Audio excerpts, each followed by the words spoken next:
Hello, welcome to sort of a demo of sort of digital cameras.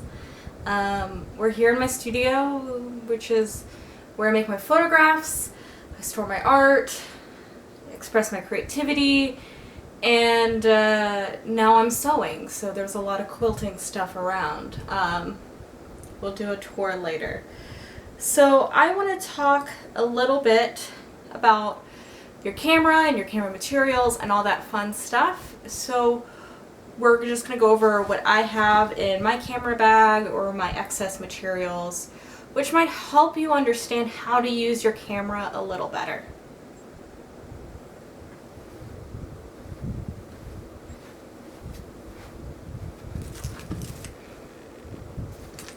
So here I have my camera bag, which isn't really closed. I'm just going to pop it open. We're just going to do a tour of it. So I have my camera, which actually have a lens on it. And we're going to kind of talk about the camera here in a second. So I'm just going to put it aside. I have lens cleaning paper cloths, which help me kind of clean my lens. I bought this pack years ago when I lived in Chicago. With this lens cleaning paper, I use it for both digital and film. I also keep a copy of my camera's manual on me at all times. And I kind of put this in this front little pocket here.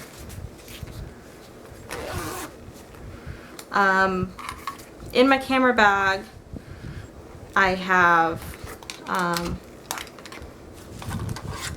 my remote shutter. I shoot a lot of self-portraiture, so I have that with me. I also have a battery charger because I have rechargeable batteries in here. I have a couple lenses. I have my battery charger for my camera. I have a backup scan disk memory card. The Canon 5D Mark II takes the larger CFs, which aren't really popular anymore. I have some extra lens filters, which do different effects. To be honest, I never use them.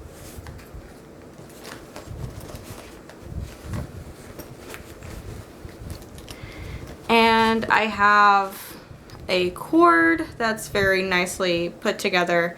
And this is how I transport images from my camera to my computer. Because I use a CF card, I don't really have a card reader that plugs into my camera or my computer, and there's not one on the side like some computers have for the smaller memory cards.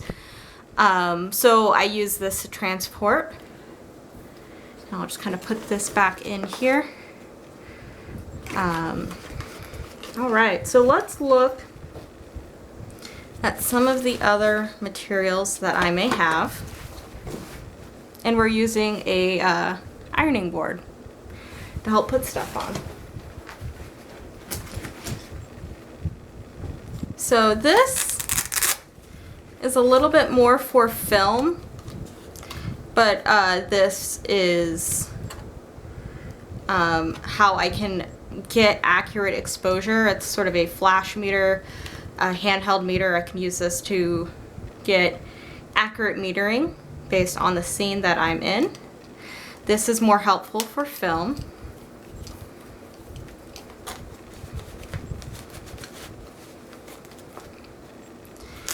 I have, because my camera doesn't have a flash that pops up, I have an external flash. I bought this for like $200 years ago. And it works great. I dropped it once, sent it back to Canon, they just sent me a new one, which is cool. But what's great about this is you can adjust and bounce your light. I can sort of diffuse it if I don't want to like tape a paper on or whatever. And this also takes battery, so I need the battery charger. And I also have these cards. So I have a gray card, so if you've taken film photography, you know the gray card's great for getting exposure. This is 18% gray. This is actually what your camera looks for when it's trying to determine an accurate exposure. This white card's good for a white balance. So if I want to do a custom white balance, which we'll talk about later, I'm able to do that. And this is just bouncing light. I don't really need this one. I really just need these two. But it's on here. I just got this the other day because I was tired of carrying around cardstock paper everywhere for white balance, and I lost my gray card for my film, so figure a thing that's all in one is great. So that's actually a new addition to my shooting. In addition to these materials, I have strobe lights, which we'll talk about later in the semester. I have continuous lighting, which I also will talk about. I have a tripod, which is what this other camera is on. But that's kind of like my base gear. I don't really have a ton of stuff. I figure my camera is what's important. So let's talk a little bit about the camera. It's really great that my ironing board has stains on it.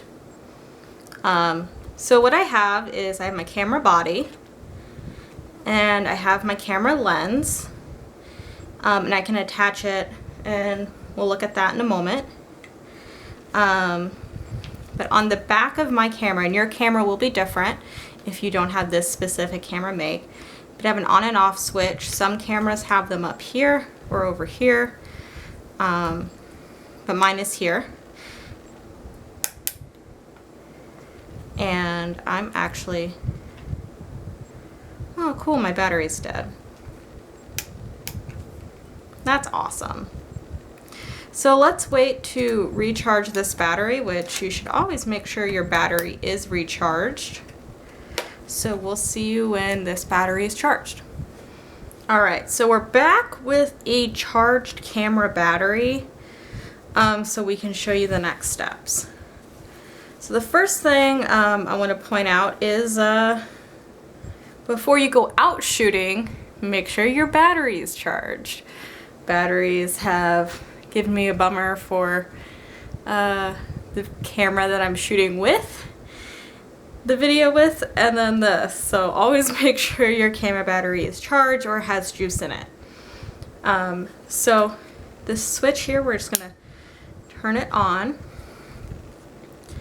and I'm gonna lighten up, and hopefully you can see we have some information here. So I have as many shots I have left on my memory card. I actually have over that number, but that's the highest digits it will do. I have my ISO. I have my shutter speed. And let me just go to manual. And then I have my f-stop. I have when I'm shooting camera raw, my metering, my white balance, and my battery, which has 2 in it, and if I'm doing continuous shooting or not. So getting to know your panel, whether it's here, here, or even the panel that's on your LCD screen, is really important. What's also important to know is your little knobs. So I have a custom 1, 2, 3, bulb, manual, aperture priority, which is a semi-automatic, shutter priority, which is semi-automatic, program, CA, and then auto, which is the green one. So typically for my personal work outside of, since I've mastered everything, I will either do an aperture or shutter priority, but you'll be shooting manual because you need to master manual shooting. So that's the M. You know how to take your lens off, which we'll do here in a second. But the first thing I do is if you go to menu, play, you can see the back of the LCD screen. I just have a few random shots, just 3 shots for an example. But what I always do is once I get my images uploaded to my camera, my computer, I format it. So once I'm done shooting and I upload to my computer, which you should look at how you want to upload your camera images, if you're using a cord directly to your computer, or if you're doing Wi-Fi enabling, if your camera has that ability, or if you're taking out the memory card and putting it into a slot on the side of your laptop or desktop. Think about how you're getting your images from there. When I first started, I was just able to click on the icon on my desktop and just drag and drop into my folder. Sometimes I use image capture if I'm using a port directly from my camera to my computer. I open a program called image capture. You can use Adobe Lightroom to import images, but look at how you want your camera images to be imported. I'll link some information on how to import via Lightroom and image capture as well. But once I'm done and everything's on my computer and I'm set, I need to format it. Formatting is erasing everything. And you want to do this because you don't want to keep 2 summers worth of vacation photos on a memory card. That's not where you store them. You store them on your computer. What I do, and you need to check on your camera, is I format in camera and I go to menu and I have these dialogues. I can do camera raw, I can shoot beep off. I can do my custom white balance through here, which we'll talk about later. My histogram RGB. But over here, my third one is format. Yours is going to be different if you're don't have this camera. And I'm going to click set. And this is, I've only used 87 megabytes, which is fine, but always delete. Start fresh. Treat your memory card like a new roll of film. So I'm going to just toggle to OK and click OK. Everything's deleted. So only do it once you know for sure your images are on your computer. I'm going to turn my camera off, and whenever I'm not shooting, I turn it off. And I'm going to change a lens. So I have an 85 millimeter, and I'm really bad at this, but I change my lenses face up, which you're not supposed to. So I have a button here. Yours may be in a different spot. Now I'm going to put the strap around my neck for security, but you're going to hold it down, press that button, and that's so any dust does not get on your camera. And quickly put your cover on. Your camera should not be up, but your red dots should align. To the left, you'll hear a click, and now I have a new lens on. Typically,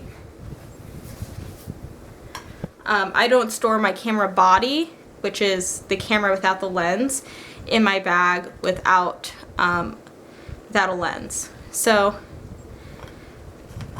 I have this cap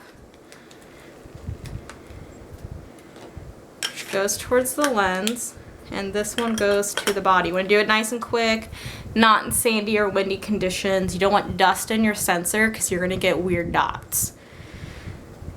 So that's a little bit of intro to cameras. Your camera is going to be different than my camera, but seeing how someone interacts with the camera is really important.